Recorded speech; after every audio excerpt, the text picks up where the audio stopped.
জীবনে কিছু সম্পর্ক জন্মসূত্রে আসে, আর কিছু সম্পর্ক হৃদয়ের গহীন থেকে গড়ে ওঠে। বড় বোন এই শব্দটি ঠিক তেমনই এক আশ্রয়ের নাম, যাকে একবার হৃদয় ধারণ করলে সে কখনো হারায় না। আমার আদরের বড় বোন, সে শুধু আমার রক্তের সম্পর্ক নয়, সে আমার দ্বিতীয় মা, আমার বন্ধু, আমার গোপন কথা রাখার ডায়েরি। শৈশবে মা যখন কাজে ব্যস্ত থাকতেন, তখন এই বড় বোনই আমার হাত ধরে হাঁটতে শিখিয়েছে, খাওয়াতে বসিয়েছে, কখনো খাইয়ে দিয়েছে। আমি যখন অসুস্থ হয়ে বিছানায় শুয়ে থাকতাম, তার কপালে ভাঁজ পড়ে যেত, যেন আমি না সেই কষ্ট পাচ্ছে। ছোটবেলার সেই নিঃস্বার্থ স্নেহ, সেই নির্ভরতা আজও আমার জীবনের শ্রেষ্ঠ স্মৃতিগুলোর মধ্যে অন্যতম। আমার বড় বোন কখনো রেগে গেছে, কখনো শাসন করছে, কিন্তু সেটা সবসময় ছিল আমার মঙ্গলের জন্য। আমি হয়তো বুঝিনি তখন, অভিমান করেছি, কেঁদেছি, কিন্তু আজ বুঝি তার প্রতিটি শাসনের আড়ালেই লুকিয়ে ছিল নিখাত ভালোবাসা।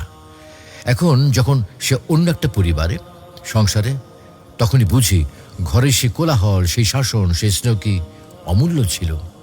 একটা সময় ছিল যখন স্কুলে যাওয়ার আগে আমার চুল বেঁধে দিত, ব্যাগ গুছিয়ে দিত, এমনকি খেয়াল রাখতো যেন আমি টিফিন নিতে না ভুলি।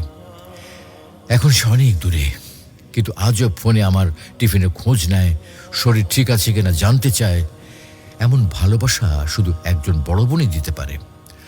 বড় বোন মানেই হলো ছায়া হয়ে পাশে থাকা এক মানুষ, নিজের সবটুকু দিয়ে ছোট ভাই বোনকে আগলে রাখে, নিজে কষ্টে থাকলেও মুখে হাসি রাখে, নিজের স্বপ্ন বিসর্জন দিয়ে আমাদের স্বপ্ন পূরণে সহযোগী হয়। এমন নিঃস্বার্থ ভালোবাসার নামই তো বড় বোন। আজ যখন আমি জীবনে নানা কঠিন সময় পার করছি, তখন সেই কণ্ঠস্বর ভেসে আসে, ভয় পাস না, আমি তো আছি। এই শব্দটাই আবার বাঁচতে শেখায় আমাকে। আমার আদরের বড় বোন, তুই জানো না, তুই না থাকলে আমি এতটা শক্ত হতে পারতাম না।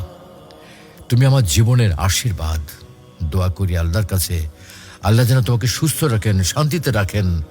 তোমার মতো বোন পাওয়াটা আমার জীবনের শ্রেষ্ঠ উপহার।